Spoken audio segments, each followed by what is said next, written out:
शहर के कॉलेज में पढ़ने वाला अमित छुट्टियों में अपने गांव आया तो उसकी माँ बोली, मेरी सहेली चंदा आई थी। वह और उसकी बेटी रंभा तुझे बहुत याद कर रही थी।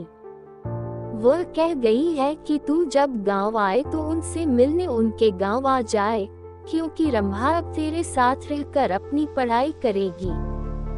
ये सुनकर दूसरे दिन ही अमित अपनी माँ की सहेली चंदा से मिलने उनके गांव चला गया था।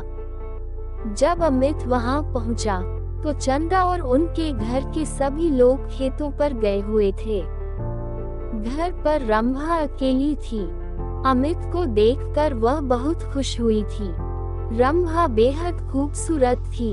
उसने जब शहर में रहकर अपनी पढ़ाई करने की बात कही तो अमित उससे बोला, तुम मेरे साथ रहकर शहर में पढ़ाई करोगी तो वहाँ पर तुम्हें शहरी लड़कियों जैसे कपड़े पहनने होंगे। वहाँ पर यह चुन्नी वुन्नी का फैशन नहीं है। कहकर अमित ने उसकी चुन्नी हटाई तो उसके हाथ रंभा के सुडौल उभारों से टकरा गए। उसकी छुअन से अमित के बदन में बिजली के कर जैसा झटका लगा था। ऐसा ही झटका रंभा ने भी महसूस किया था। वह हैरान होकर उसकी ओर देखने लगी तो अमित उससे बोला, ये लंबी चौड़ी सलवार भी नहीं चलेगी। वहाँ पर तुम्हें शहर की लड़की की तरह रहना होगा। उनकी तरह लड़कों से दोस्ती करनी होगी। उनके साथ वह सब कुछ करना होगा जो तुम गांव की लड़कियां शादी के बाद अपने पतियों के साथ करती हो। कहकर वह उसकी ओर देखने लगा तो वह शर्माते हुए बोली, ये सब पाप होता है।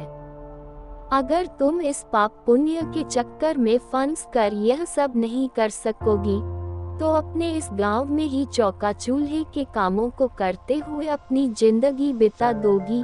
कहकर वह उसकी ओर देखते हुए बोला, तुम खूबसूरत हो, शहर में पढ़ाई करके जिंदगी के मजे लेना। उद्धरण। इसके बाद अमित उसके नाजुक अंगों को बार बार छूने लगा। उसके हाथों की छुअन से रंभा के तन बदन में बिजली का कट सा लग रहा था। वह जोश में आने लगी थी। रंभा के माँ बाप खेतों से शाम को ही घर आते थे, इसलिए उन्हें किसी के आने का डर भी नहीं था। ये सोचकर रंभा धीरे से उससे बोली, चलो अंदर पीछे वाले कमरे में चलते हैं। ये सुनकर अमित उसे अपनी बाहों में उठाकर पीछे वाले कमरे में ले गया। कुछ ही देर में उन दोनों ने वह सब कर लिया जो नहीं करना चाहिए था। जब उन दोनों का मन भर गया तो रंभा ने उसे देशी घी का गर्मा गर्म हलवा बनाकर खिलाया।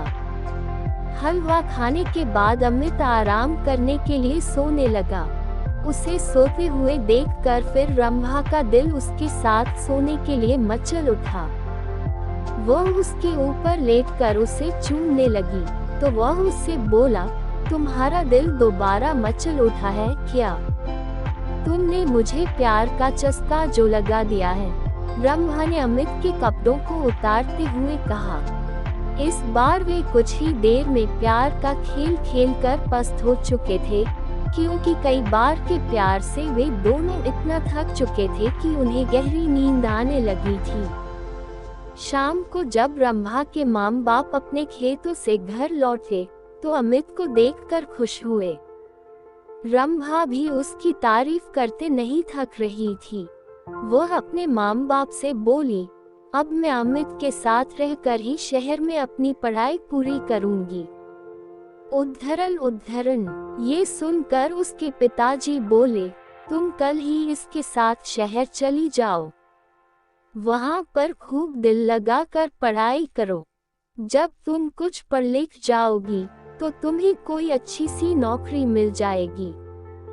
तुम्हारी जिंदगी बन जाएगी। उद्धरण। फिर किसी अच्छे घर में इसकी शादी कर देंगे।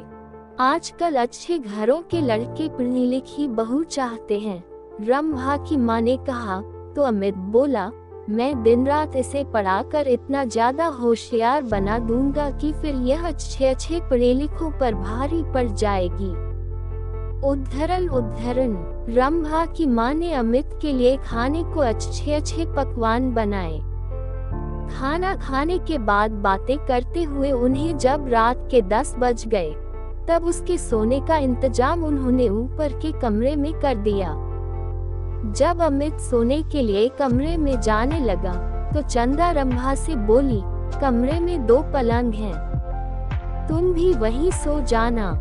वहां पर अमित से बातें करके शहर के रहन सहन और अपनी पढ़ाई लिखाई के बारे में अच्छी तरह पूछ लेना। उद्धरण ये सुनकर रंभा मुस्कुराते हुए बोली, जब से अमित घर पर आया है, तब से मैं उससे खूब जानकारी ले चुकी हूँ। पहले मैं एकदम अनाड़ी थी, लेकिन अब मुझे इतना होशियार कर दिया है कि मैं अब सब कुछ जान चुकी हूँ कि असली जिंदगी क्या होती है। ये सुनकर चंदा खुशी से मुस्कुरा उठी। वे दोनों ऊपर वाले कमरे में सोने चले गए थे। कमरे में जाते ही वे दोनों एक दूसरे पर टूट पड़े। शहर में आकर अमित ने रंभा के लिए नए नए फैशन के कपड़े खरीद दिए, जिन्हें पहनकर वह एकदम फिल्म हीरोइन जैसी फैशनेबल हो गई थी। अमित ने एक कॉलेज में उसका एडमिशन भी करा दिया था। जब उनके कॉलेज खुले, तो अमित ने अपने कई अमीर दोस्तों से उसकी दोस्ती करा दी, तो रंभा ने भी अपनी कई सहेलियों से अमित की दोस्ती करा दी। गांव की सीधी सादी रंभा शहर की जिंदगी में ऐसी रम गई थी कि दिन में अपनी पढ़ाई और रात में अमित और उसके दोस्तों के साथ खूब मौज मस्ती करती थी। जब रंभा शहर से दूसरी लड़कियों की तरह बन संवर कर अपने गांव जाती, तब सभी लोग उसे देखकर हैरान रह जाते थे। उसे देखकर उसकी दूसरी सहेलियां भी अपने माँ बाप से उसकी तरह शहर में पढ़ने की जिद करके शहर में ही पढ़ने लगी थी। अब अमित उसकी गांव की सहेलियों के साथ भी मौज मस्ती करने लगा था। उसने रंभा की तरह उनको भी प्यार का चस्का जो लगा दिया था।